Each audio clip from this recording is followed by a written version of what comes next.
Le train cahotait sur les rails. Un hurlement de métal contre métal qui déchirait l'air humide de ce soir d'automne parisien. Quand ma main, glissant sur la barre d'appui bondée, effleura par accident la courbe ferme d'un postérieur masculin. L'homme se raidit. Pivota d'un bloc. Ses yeux verts comme l'herbe mouillée d'un parc après la pluie me transperçant avec une fureur contenue qui fit battre mon cœur à tout rompre. « Vous avez de la chance que je ne porte pas plainte, murmura-t-il d'une voix basse, veloutée, qui portait l'accent traînant du sud. Un accent qui évoquait les vignobles de Provence plutôt que les prétoires froids de la capitale. Je balbutiai une excuse. Les joues en feu. Mais il ne bougea pas. Son corps athlétique bloquant l'allée étroite du wagon. Autour de nous, les passagers feignaient l'indifférence. Plongés dans leurs écrans ou leurs rêveries. Indifférents à ce micro-drame qui se nouait sous leurs yeux. Moi. Gabriel. 32 ans. Graphiste freelance aux abois. Je sentais le sol se dérober sous mes pieds. Ce n'était pas la première fois que Paris me jouait un tour cruel ou une ville qui promettait l'amour comme un mirage dans le désert. Mais ne livrait que des sables mouvants. Et pourtant, dans ce regard qui me fusillait, il y avait autre chose, une étincelle. Fugace. Comme un éclat de rire réprimé. Je m'appelle Louis, dit-il enfin. Après un silence qui dura l'éternité d'une station. Sa main s'avança. Non pour me gifler, mais pour serrer la mienne dans une poigne ferme. Professionnel. Avocat. Appris-je vite. Spécialisé dans les droits des minorités. Un de ces justiciers urbains qui défendaient les invisibles dans les couloirs du palais de justice. 28 ans. Originaire d'Aix-en-Provence. Monté à la capitale pour conquérir le monde. Comme il le raconta avec un sourire en coin qui creusait une fossette sur sa joue gauche. Nous parlâmes, ou plutôt, il parla. Et je l'écoutais. Captivé par la façon dont ses lèvres articulées dansaient autour des mots. Évoquant des affaires perdues. Des clients brisés par l'intolérance. Et ce rêve fou de changer la France. Une plaidoirie à la fois. Le train ralentit. Approchant de la gare de Lyon. Les lumières de la ville filtraient par les vitres sales, peignant son visage d'ombre et de reflets. Et vous, Gabriel? Qu'est-ce qui vous pousse à toucher les derrières des inconnus? Sa question, lancée comme une flèche empoisonnée, me fit éclater de rire, un rire nerveux. Libérateur. Je lui racontai ma vie en vrac, les nuits solitaires dans mon studio de Belleville. Les commandes qui ne venaient pas. Les amours éphémères sur Grindr qui laissaient un goût amer de solitude. Paris vous bouffe l'âme si vous la laissez faire, conclus-je. Et il hocha la tête, ses yeux s'adoucissant imperceptiblement. Quand les portes s'ouvrirent, il ne descendit pas. Venez dîner avec moi, lâcha-t-il. Comme si c'était la chose la plus naturelle du monde. Pas une invitation polie. Non, un ordre déguisé en suggestion. Avec ce regard qui ne tolérait pas de refus. J'hésitais une seconde où une vie entière de prudence m'habituait à fuir les flammes, mais quelque chose en lui. Cette assurance tranquille mêlée de vulnérabilité me poussa en avant. Nous sortîmes ensemble dans la nuit pluvieuse. Ses épaules frôlant les miennes sous le parapluie qu'il avait sorti de son sac en cuir usé. La Seine scintillait au loin. Noire et mystérieuse. Et pour la première fois depuis des mois, je me sentis vivant. Comme si ce simple effleurement avait allumé une mèche dans les recoins sombres de mon être. Le restaurant qu'il choisit était un bistrot caché dans les ruelles du Marais. L'un de ces endroits où les murs suintent l'histoire et où les serveurs vous traitent comme des vieux amants. Nous commandâmes du vin rouge. Un Côte-du-Rhône corsé qui réchauffait les veines. Et des assiettes de charcuterie provençale qui évoquaient son enfance. Louis parla de son coming out. À 17 ans. Face à un père boulanger intransigeant qui l'avait chassé de la maison avec une gifle et un dégage. T'es plus mon fils. J'ai appris à me battre seul, dit-il. Les yeux baissés sur son verre. Et je vis. Pour la première fois. La faille dans son armure, une cicatrice invisible. Profonde comme une plaie ouverte. Je lui racontais mes propres batailles ou une mère aimante mais étouffante à Lyon. Un ex qui m'avait quitté pour un vrai homme. Me laissant avec des dettes et un cœur en miettes. Nos histoires se croisaient comme des rivières affluentes. Se mêlant en un courant puissant qui nous emportait. La soirée s'étira. Les rires fusant entre deux silences lourds de non-dits. Quand il posa sa main sur la mienne. Sous la table. Ce fut comme un courant électrique, doux. Insistant. Prometteur. Reste avec moi ce soir, murmura-t-il. Et je sus que c'était le début d'une chute libre. Nous marchâmes jusqu'à son appartement. Rue des Francs-Bourgeois. Un immeuble haussmannien au balcon fleuri de géraniums fanés. L'escalier grinçait sous nos pas. Et dans l'ombre du palier. Il m'embrassa à un baiser vorace. Affamé. Qui goûtait le vin et le désespoir. Ses lèvres étaient chaudes. Ses mains exploratrices. Et pour la première fois. Je me laissai aller. Oubliant les peurs qui me hantaient. Son lit était un chaos de draps froissés et de livres de droit empilés. Et là. Dans la pénombre percée par les lueurs des réverbères. Nous nous découvrîmes. Son corps. Sculpté par des années de course à pied le long de la Seine. Se pressa contre le mien. Et chaque caresse était une déclaration muette, je te veux. Toi. Entier. Le matin vint trop vite. Avec son café noir et ses croissants tièdes. Louis. En chemise blanche impeccable. Me raccompagna à la porte. On se revoit ce soir, demanda-t-il. Et je hochai la tête. Le cœur gonflé d'un espoir fragile. En descendant l'escalier. Je me surpris à siffloter. Comme un gamin qui a volé un baiser à la lune. Paris. Cette gare impitoyable. M'offrait enfin un cadeau empoisonné, l'amour. Sous les traits d'un avocat aux yeux verts. Les jours suivants furent un tourbillon. Louis m'emmenait dans ses pérégrinations, un pique-nique improvisé au jardin des Tuileries. Où il lisait des poèmes de Verlaine à voix haute. Sa voix caressant les syllabes comme une amante, une soirée au cinéma d'essai de la rue Champollion. Où nos doigts s'entrelacèrent dans l'obscurité pendant un film de Truffaut sur l'amour impossible. Il me parlait de ces cas où un jeune immigré syrien menacé d'expulsion pour son orientation. Une affaire qu'il plaiderait la semaine suivante. C'est pour des gens comme nous que je me bats, disait-il. Et je l'admirais. Ce mélange de feu et de glace qui le rendait si magnétique. Pourtant. Sous cette idylle naissante. Des ombres planaient. Un soir. En fouillant son armoire pour un pull oublié. Je tombai sur une photo, Louis. Plus jeune. Enlacé avec un homme aux traits ciselés. Un sourire complice sur les lèvres. Au dos. Une date, 2018. Qui est-ce, demandai-je plus tard. Feignant la nonchalance. Il hésita. Son visage se fermant comme une porte claquée.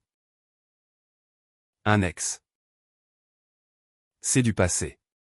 Mais son ton était sec. Et le doute s'insinua en moi comme une écharde. Les semaines s'écoulèrent en un kaléidoscope de moments volés, des dîners tardifs après ses audiences. Où il revenait épuisé mais triomphant. Les yeux brillants de cette justice qu'il arrachait aux griffes de l'injustice, des matins paresseux dans son lit. Où nos corps enlacés défiaient le réveil qui sonnait pour ses obligations. Louis était un amant passionné. Généreux. Ses mains traçant des cartes invisibles sur ma peau. Explorant chaque recoin comme s'il voulait mémoriser mon âme. Tu es mon havre, murmurait-il dans le creux de mon cou. Et je croyais en ces mots. Me noyant dans leur douceur comme un noyer s'accroche à une bouée. Mais Paris, avec sa beauté cruelle, c'est toujours semer le chaos. Un après-midi pluvieux. Alors que je l'attendais au café de Flore.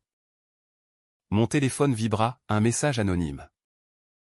Une photo floue de Louis entrant dans un hôtel discret du 7e arrondissement. Main dans la main avec un homme que je reconnus vaguement, celui de la photo. Mon estomac se noua. Un vertige me prit. Était-ce une erreur? Une coïncidence? Je rangeai le portable.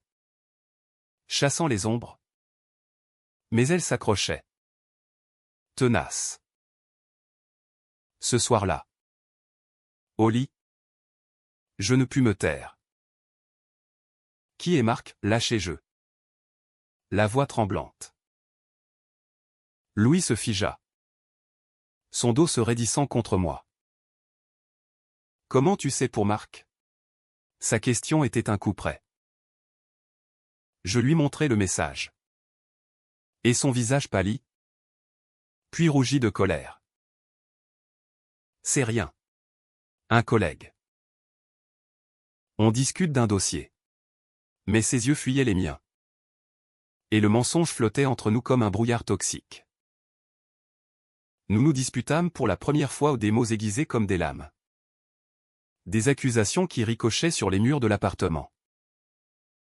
Tu me prends pour un idiot, hurlai-je. Et il riposta, et toi? Tu me fais une scène pour une photo? T'es parano. Il partit claquer la porte. Laissant un silence assourdissant. Je passai la nuit à errer dans les rues mouillées. La pluie lavant mes larmes. Me demandant si cet amour naissant n'était qu'une illusion. Un château de sable emporté par la marée. Le lendemain. Il revint avec des roses et des excuses. Son regard suppliant. Marc. C'est l'ancien. On s'est revus pour clore un chapitre. Je te jure. Gabriel. C'est toi que je veux. Nous nous réconciliâmes dans une étreinte fiévreuse.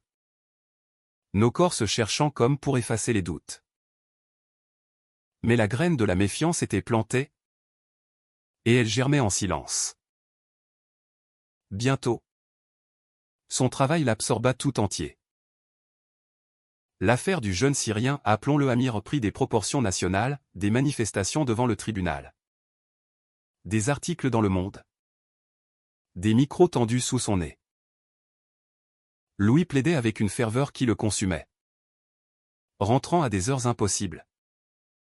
Les traits tirés. Les épaules voûtées. Je l'attendais. Cuisinant des plats provençaux pour le réconforter, ratatouille fumante. Tapenade maison mais souvent. Il s'endormait avant même de manger. Sa tête sur mes genoux pendant que je lisais à voix haute des extraits de Proust pour l'apaiser. Un soir, après une victoire au tribunal, Amir sauvé de l'expulsion. Nous fêtâmes dans un bar gai du Marais. Le Cox. Où la musique pulsait comme un cœur affolé. Louis, ivre de champagne et de justice, me traîna sur la piste. Nos corps se mouvant en rythme. En sueur. Enlacés au milieu d'une foule anonyme. Je t'aime, cria-t-il par-dessus le beat. Et ces mots, simples, me submergèrent comme une vague.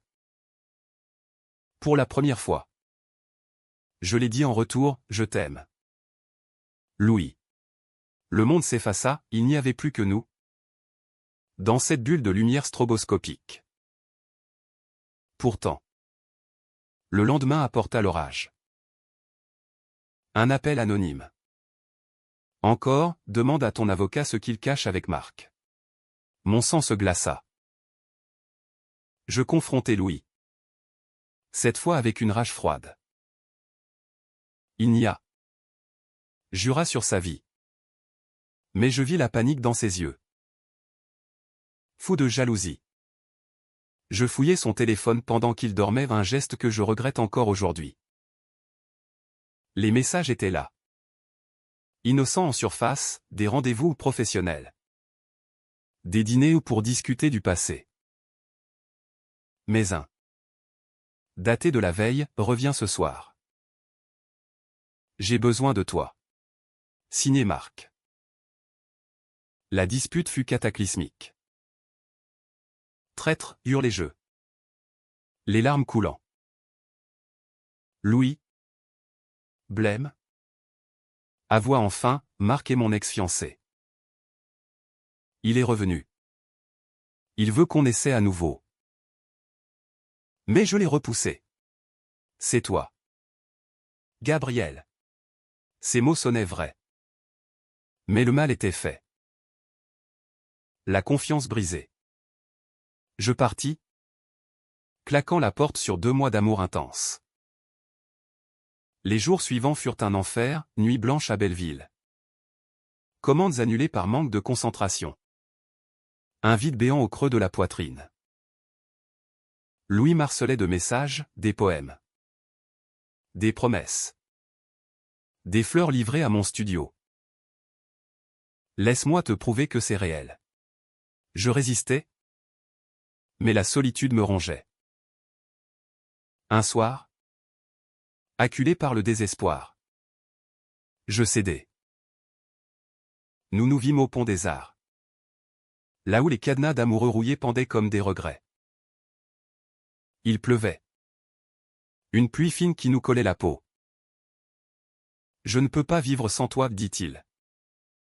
Tombant à genoux sur les planches mouillées. Et moi.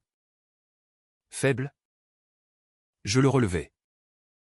Nos lèvres se trouvant dans un baiser salé de larmes et de pluie. Nous recommençâmes. Plus prudent. Plus tendre. Il coupa les ponts avec Marc. Me montra les messages de rupture.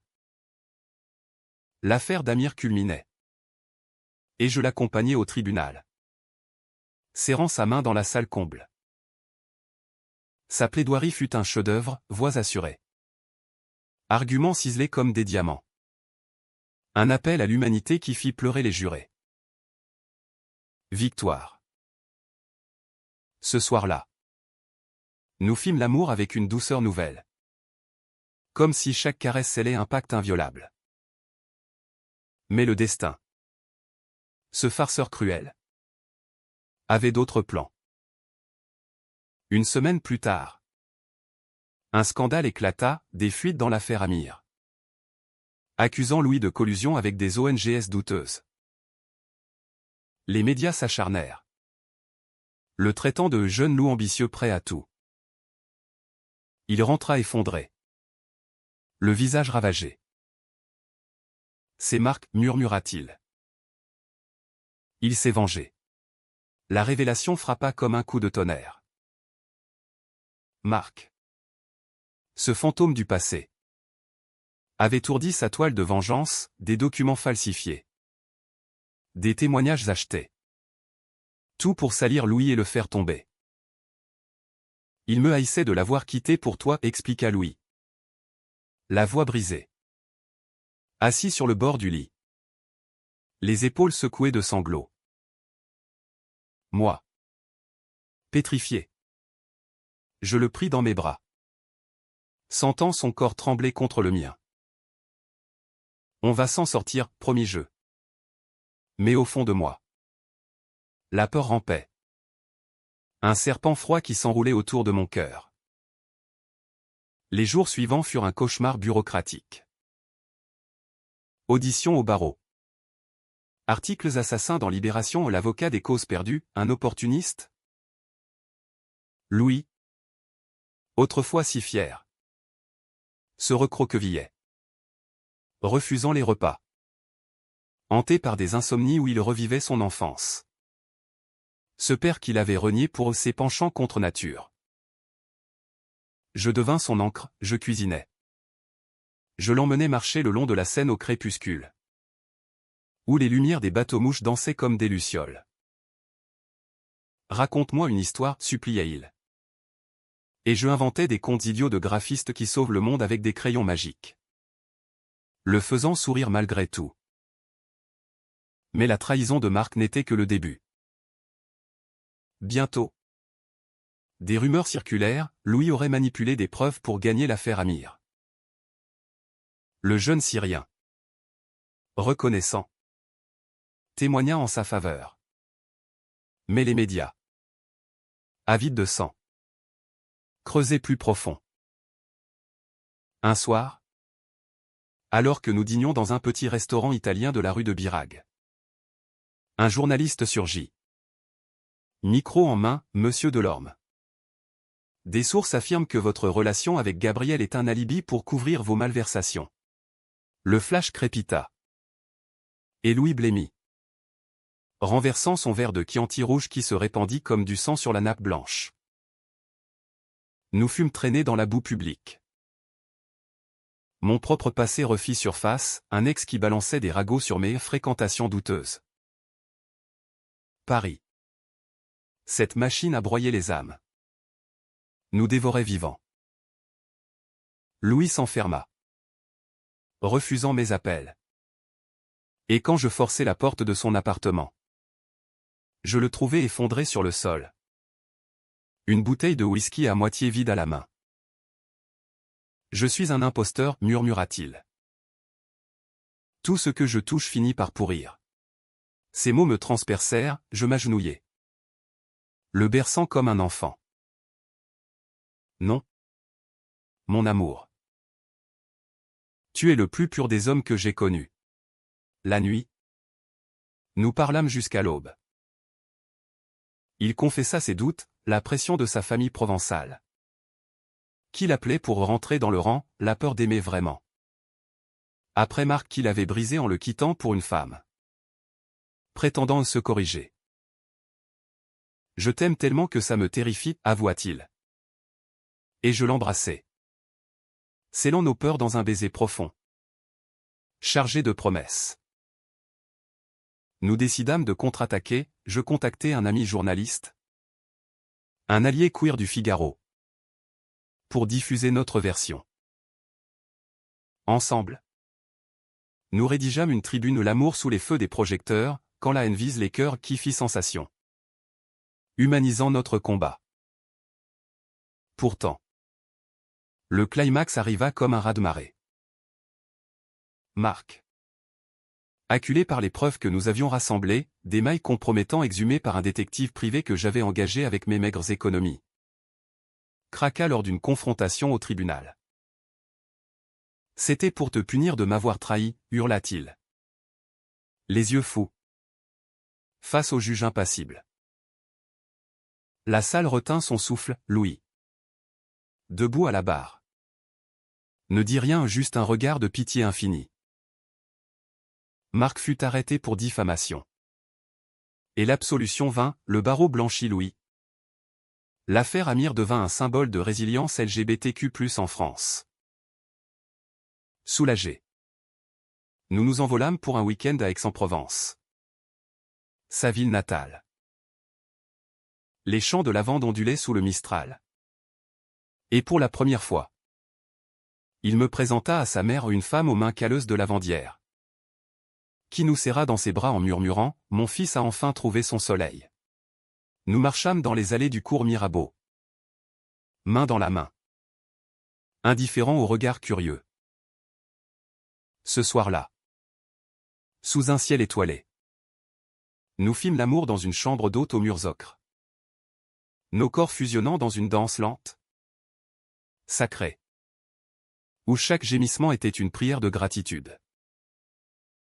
De retour à Paris, notre amour s'approfondit, teinté de cicatrices qui nous rendaient plus forts. Louis reprit son cabinet avec une énergie renouvelée, défendant maintenant des causes liées à la diffamation homophobe. Moi, inspiré, je lançai une série d'illustrations sur l'amour queer, exposées dans une galerie du Marais. Nos vies s'entremêlaient comme des vignes grimpantes. Solide. Indéfectible. Mais la vie, dans sa cruauté poétique, réservait encore un twist. Un matin, une lettre arriva, une invitation à un gala des droits humains, où Louis serait honoré. « Viens avec moi, dit-il. » Et je souris, prêt à affronter le monde à ses côtés. Le gala se tenait au pavillon Dauphine. Un écrin de verre et de pierre au cœur du 16e arrondissement, où les élites parisiennes se pavanaient en smoking et robes de couturier. Louis, rayonnant dans son costume taillé sur mesure, serrait des mains, échangeait des sourires professionnels. Mais ses yeux revenaient sans cesse à moi, comme un phare dans la tempête. Moi, mal à l'aise dans mon prêt-à-porter, je sirotais un champagne pétillant, observant cette comédie sociale avec un mélange d'amusement et d'appréhension. « C'est notre victoire, me souffla-t-il à l'oreille, sa main effleurant discrètement la mienne sous la table ronde ornée de lys blanc. La soirée culmina avec son discours, une plaidoirie en miniature, où il évoqua Amir, Marc et nous, l'amour qui nous sauve des abysses de la haine. La salle applaudit debout, des larmes dans les yeux de certains. Et quand il descendit de l'estrade pour m'embrasser, un baiser chaste mais audacieux, un tonnerre d'applaudissements salua notre courage. Ce fut un moment suspendu, où Paris sembla nous bénir, effaçant les ombres du passé. Pourtant, sous les feux de la rampe, un nouveau conflit couvait. De retour à l'appartement, une enveloppe anonyme glissa sous la porte, des photos de moi, pris en flagrant délit avec un ancien amant lors d'une soirée arrosée. Des années plus tôt. Ton tour de payer, griffonné au dos. Mon cœur s'arrêta. Était-ce une revanche de Marc? Ou pire, un sabotage interne au milieu militant? Louis, voyant mon visage décomposé, lut les mots et serra les poings. On affronte ça ensemble, jura-t-il. Mais je sentis la faille, ma vulnérabilité exposée, comme une armure percée. Les jours suivants, la presse people s'empara du scandale, le héros gay et son passé sulfureux, hypocrisie ou vérité? Louis fut bombardé d'interviews piégées, où on le poussait à me désavouer. Gabriel est mon pilier, répondait-il fidèlement. Mais je voyais les cernes sous ses yeux, le doute qui rongeait notre intimité. Nos nuits d'amour se firent sporadiques, tendues par des silences lourds. Et si c'était vrai? Si j'étais toxique pour toi, murmurai-je un soir, lové contre lui. Il me serra plus fort, jamais. C'est nous contre eux. Le vrai coup de poignard vint d'une source inattendue, sa propre sœur, Camille. Une avocate rivale dans le même cabinet, jalouse de son ascension. Elle avait orchestré la fuite, motivée par une rancune familiale enfouie au leur père, décédé, avait légué plus à Louis, le fils prodige. Confrontée, elle pleura, implora le pardon, je voulais juste ma place au soleil. Louis, dévasté par cette trahison fraternelle, hésita à la dénoncer. La famille, c'est sacré, dit-il. Mais je le secouai, pas au prix de ton âme. Nous traversâmes cette épreuve dans une intimité retrouvée, des week-ends à la campagne, en Normandie, où nous cueillions des pommes dans des vergers brumeux et faisions l'amour sur des couvertures pique-nique, riant des âneries du monde. Louis peignit un tableau abstrait, une passion secrète qu'il cachait représentant deux silhouettes enlacées sous un arc-en-ciel fracturé. Symbole de notre résilience. Pour nous, dit-il en me l'offrant. Et je l'accrochai au-dessus de notre lit. Talisman contre les tempêtes. Le dénouement familial fut poignant, une réunion à Aix. sous le regard bienveillant de leur mère. Camille s'excusa. Brisé. Et Louis l'embrassa sur le front, on recommence à zéro. Ce pardon, humain et imparfait, nous lia tous les quatre dans un lien neuf, teinté de compassion. De retour à Paris, notre amour fleurit à nouveau. Plus mature, plus ancré. Nous adoptons un chat errant. Un rouquin nommé Soleil, qui ronronne entre nous le soir. Et je signe un contrat pour une expo solo à New York. Va. Et reviens-moi, murmure Louis à l'aéroport. Nos adieux scellés par un baiser interminable. Mais le vrai test arriva avec une offre tentante, un poste à Washington pour Louis. Chez une ONG internationale des droits humains. C'est l'opportunité d'une vie, dit-il. Les yeux brillants. Moi, terrifié à l'idée de la séparation, sentis le conflit renaître. Et nous, demandai-je. La voix chevrotante. Il hésita, pesant l'ambition contre l'amour. Et dans ce silence, je vis nos avenirs diverger comme des rails de train. Les nuits qui suivirent furent des tourments. Louis arpentait l'appartement. Carte de Washington en main.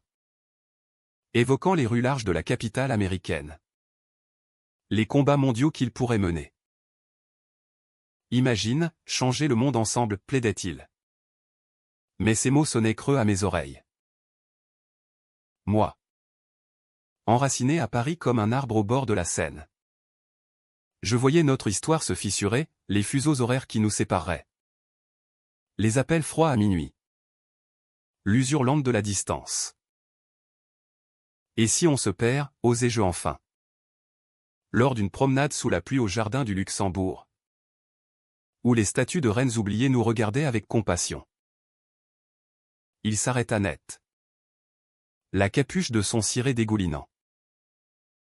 Je refuse de te perdre. Sa voix était un serment. Mais les larmes dans ses yeux trahissaient l'incertitude. Nous rentrâmes.